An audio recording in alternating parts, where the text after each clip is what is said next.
नमस्ते साथियों, मैं हूं उदयपुर से एडवोकेट मुकेश कुमार गोपावत। आज का टॉपिक है, यह गलती एडवोकेट के जीवन को बर्बाद कर रही है।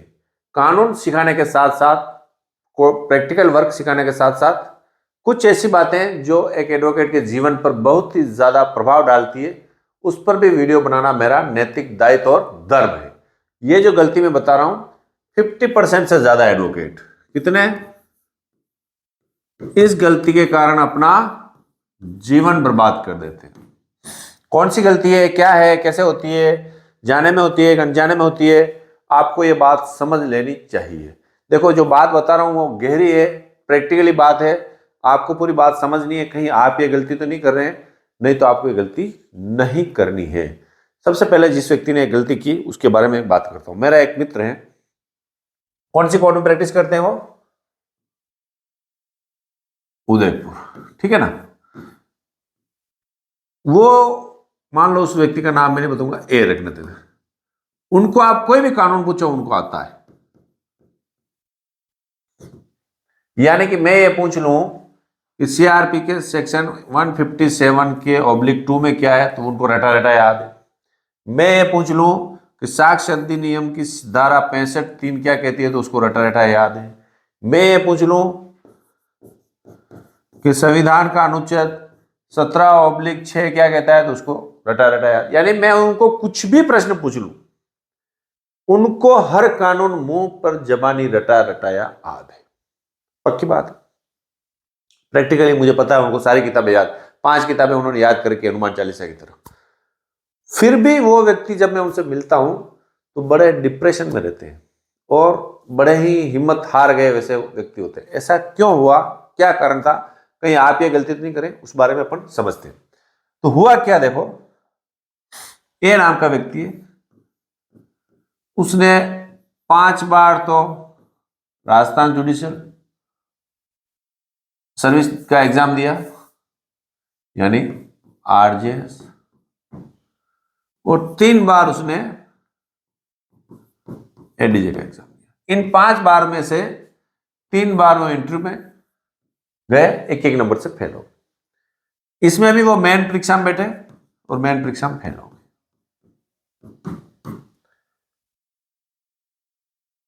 अब फेल होने का और उनके डिप्रेशन में जाने का क्या ताल्लुक है, आपको समझ में आ रहा होगा। उन्होंने कोशिश की, कितने, लगभग 5 साल तक। तो क्या वकील साहब आप ये बताना चाहते हो कि हमें कंपटीशन नहीं देना चाहिए? क्या वकील साहब आप ये कहना चाहते हो कि जुडिशियल की तैयारी करने से एडवोकेट डिप्रेशन में चला जाता? नहीं। मैं आपको इस वीडियो के माध्यम से कहना चाहता हूं कि आप अगर कोई जुडिशियल की तैयारी कर रहे हो, तैयारी करो, करनी चाहिए। 2 से 3 अटेम्प्ट के बाद आप और अटेम्प्ट दे रहे हो तो आप भारी गलती कर रहे हो। क्यों? कि 2-3 अटेम्प्ट में आपका एग्जाम में अगर सिलेक्शन नहीं हुआ और आप उस लेवल तक, इंटरव्यू तक भी नहीं पहुंच पाए हो, तो फिर आपको ये चीज छोड़ देनी चाहिए और फिर आपको वकालत में ध्यान लगाना चाहिए। जनरली 5-6 साल तक एडवोकेट इसी चीज में लगे रहते हैं। जिन लोगों को अपनी दुकान चलानी है वो आपको मोटिवेट करते रहेंगे कि ये लास्ट प्रयत्न कीजिए, ये कीजिए, सिलेक्शन होता नहीं है, फिर आदमी डिप्रेशन में चला जाता है। क्यों? कि उनकी एज लगभग 40-42 साल हो गई। अब घर वाले भी परेशान हो गए, पैसा नहीं कमा रहे, क्योंकि आदमी पढ़ता है, दिन रात पढ़े में लगा, दिन रात रूम बंद करके अंदर पढ़ता ही रहता है। क्लाइंट सारे खत्म हो गए। वकालत का सबसे मेन जो सिद्धांत, उनको सारा कानून आता है। आज मैं बता रहा हूं ना, उनको सब आता है कानून, प्रैक्टिकल भी उनको करना आता है। उनके पास क्या नहीं है?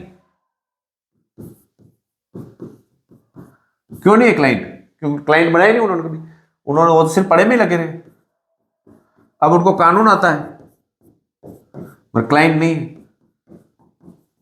क्लाइंट एक भी नहीं। क्लाइंट आते दिन भर वो बैठ रहते हैं कोर्ट में, टेबल चेयर लगा रखा है। अब उन्होंने एग्जाम देना भी छोड़ दिया, माइग्रेशन की उनको बीमारी होगी। और मैं कभी भी जाता हूं, भी मिला हूं उनसे, तो वो नेगेटिव बातें करते हैं, कुछ नहीं है, नहीं है, नहीं है, वो नहीं है। मतलब उनकी बातें करने का तरीका ही बदल गया और मुझे बड़ा आश्चर्य होता है। क्यों, ऐसा क्यों हुआ कि उन्होंने 6-7 साल अपनी लाइफ के एग्जाम की तैयारी में लगा दी।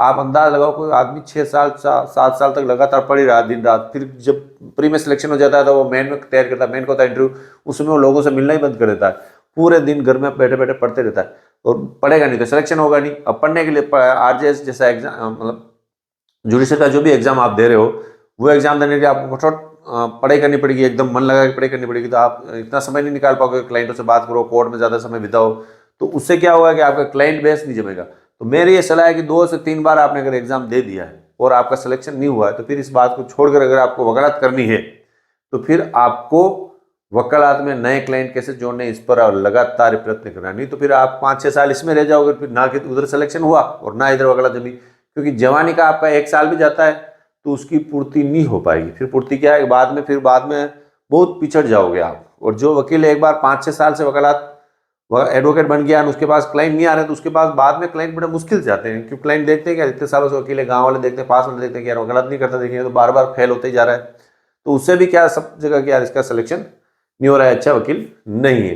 तो आपको एक अच्छा वकील बनना है, तो आपको अगर जुडिशल सर्विस में जाना है, 2-3 बार ही आपको प्रयत्न करना चाहिए, कोई सी भी सर्विस हो।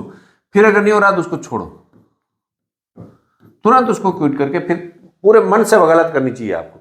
ये वीडियो मैं आपके लिए इसलिए बना रहा हूँ कि मैंने देखा है प्रायः कि 6, 7, 8, 9, 10 साल तक एडवोकेट लगभग इसी में लगे रहते हैं और रेगुलर कोचिंग कर रहे हैं, पढ़ रहे हैं, ये कर रहे हैं। जब परिवार शादी हो जाती है, परिवार का भार बढ़ता है, फिर भार क्या, एक बार तो उसको पता ही चलता, पिताजी चला रहे सब, फिर अचानक भार बढ़ जाता है ना। तो अचानक भार बढ़ते ही फिर उसके खर्चे के पैसे भी नहीं देते।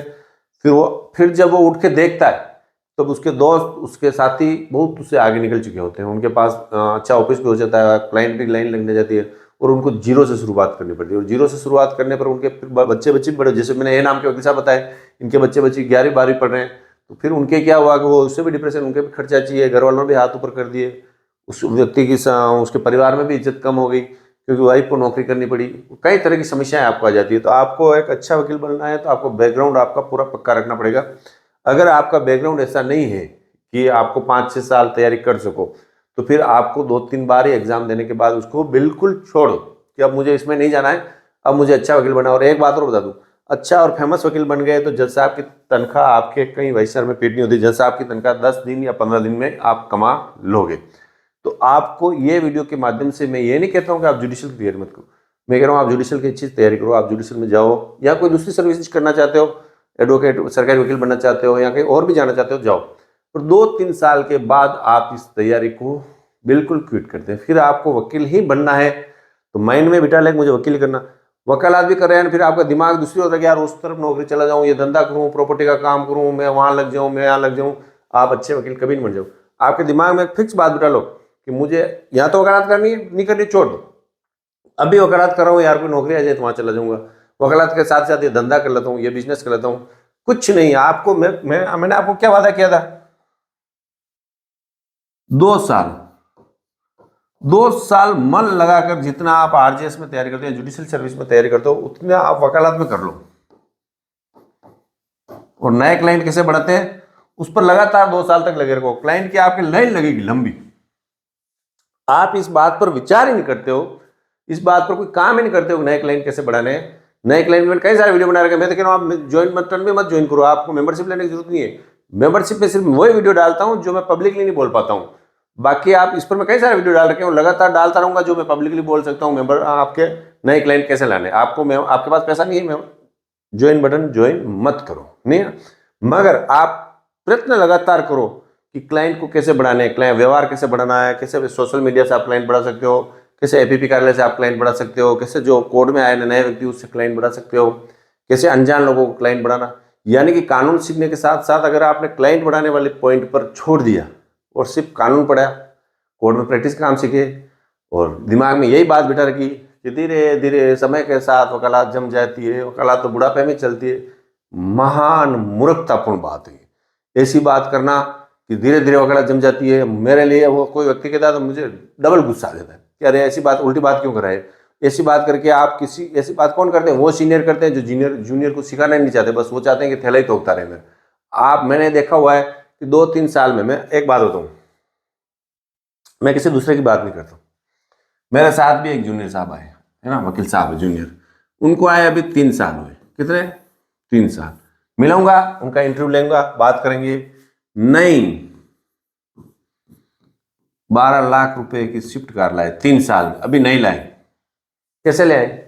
उनकी पकड़ है, उनकी दौड़ है, उनके पास क्लाइंट लाने का तरीका है, उन्होंने जो पहले जो काम कर रखा था उसमें उनका इतना परिचय हो गया था, कोर्ट में आते उनके खूब सारा काम आया और खुद सपोर्ट हमारा भी मिला टीम का। तो एक नई गाड़ी वो 3 साल में ले आए और उनका पूरा मन वकालत करने का ही है। कभी उनका इंटरव्यू अपन बताएंगे, उनसे बात करेंगे, आपको मोटिवेशन जरूर मिलेगा। तो इस वीडियो के माध्यम से मैं आपको ये कहना चाहता हूँ कि वकालत में पैसा कम नहीं है, वकालत अच्छा काम है, बशर्ते आप कानून पढ़ो, 3 घंटे पढ़ना है, कोर्ट का काम विधिवत सीखो, कौन सी फाइल कैसे बनानी है, किस प्रकार से प्रक्रिया चलती है, कौन सी एप्लीकेशन लिखती है, जज साहब के सामने कैसे पुटअप करना है, क्लाइंट से कैसे बात करनी है, जो मैं वीडियो में बता रहा हूँ वो सीखो, आपके बॉस से सीखो, प्लस नए क्लाइंट कैसे बढ़ाने, इस पर हमेशा आपको ध्यान लगाना।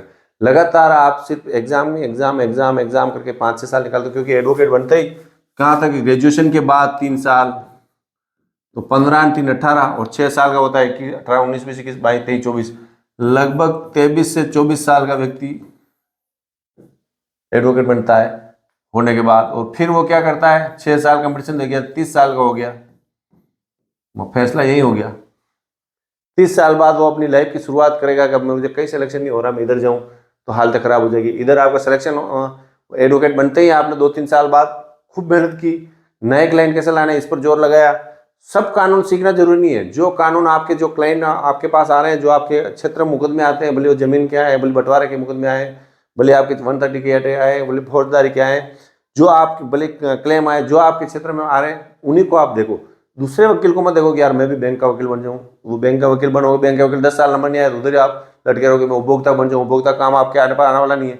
आप सोच दो मैं एनडीपीएस का बन जाऊँ, एनडीपीएस का स्पेशलिस्ट में भी बड़े वकीलों के पास ही मुकदमे जाते हैं। आपके पास छोटा काम जो आपके पास लोकल आएगा, लोकल आप जिस इलाके से हो, जहाँ से हो, वहाँ से कौन सा काम आ रहा है, वही काम आपको पहले सीखना है। तो वो काम सीखने से आपको रेगुलर पैसा आएगा, साथ में आपको जब पैसा आता है और जब काम करने का मजा आता है, जब आपका ऑफिस भी लग जाएगा, तो आपको बहुत ही इंटरेस्ट से वकालत आप कर पाओगे। तो इस वीडियो के माध्यम से मैं आप सबको डिमोटिवेट तो नहीं करना चाहता हूँ कि आप जुडिशियल परीक्षा मत दो, जुडिशियल परीक्षा देनी चाहिए हर व्यक्ति को। मैं तो कह रहा हूँ हर एडवोकेट को जुडिशियल परीक्षा देनी चाहिए। जुडिशियल परीक्षा देने से फायदे क्या फायदे हैं, एक तो वो सारा कानून पढ़ लेता है ना। मैं मेरी बात बताता हूं, मैंने 2004 में एलएलबी कर ली थी, ठीक है। मैंने 2009 में 4 5 6 7 8 9 5 साल बाद मैंने RJS यानी राजस्थान जुडिशियल सेवा के लिए कोचिंग की थी। 5 साल बाद तो मैंने ये कोचिंग की थी, उससे मुझे ये फायदा हुआ कि मैं सारी बुक, पहले मैं मैंने भी बुक भी पढ़ के पास हुआ था जैसे सब आप हो रहे, फिर मैंने सारे एक्ट पढ़े, सारे एक्ट को लगभग याद किया लगातार, इसमें लगा मेरा नहीं हुआ, छोड़ दिया मैंने, और अब वापस वकालत में आ गया। तो वकालत में ये जो मैंने पढ़ा था ये मेरा फालतू नहीं गया था, ये जो मैंने पढ़ा था अब रेगुलर काम आ रहा। और फिर मुझे पता चला कि बुक पढ़ने में कितना पावर है, और जैसे जैसे आपके क्लाइंट आते हैं फिर ऑटोमेटिक आपको बुक पढ़नी पड़ती है, क्योंकि वो नई नई समस्या लाते हैं। मगर 1-2 बार भी आपने पढ़नी रखी तो आपको पता ही चलेगा कि इसका हल कहाँ है, समस्या का हल कौन सी बुक मिलेगा, क्योंकि आपने 1 वीक पढ़ी है, पता नहीं। तो हर व्यक्ति को कंपटीशन देने के लिए एक बार जो भी जुडिशियल एग्जाम है उनको आपको देना चाहिए, जिससे आपको पूरा कोर्स आप पढ़ लो। अब तो क्या कोर्स कम कर दिया, वैसे पहले हमारे समय में कोर्स ज़्यादा था तो हम सारे एक्ट पढ़ते थे, तो उससे क्या होता था कि जब वकालत में उसका बहुत सारा फायदा मिलता था। मगर लगातार आप 5-6 साल से तैयारी कर ही रहे हो और फिर आप नए क्लाइंट नहीं बढ़ा रहे हो या अपना ध्यान पूरा उसमें नहीं दे पा रहे हो, तो ये आपके लिए भविष्य के लिए बहुत ही नुकसानदायक बात होगी। अगर मेरा वीडियो सही है तो आप कमेंट्स में लिखें, और अगर मैं गलत बता रहा हूँ तो भी लिखें वकील साहब आप गलत सलाह दे रहे हैं।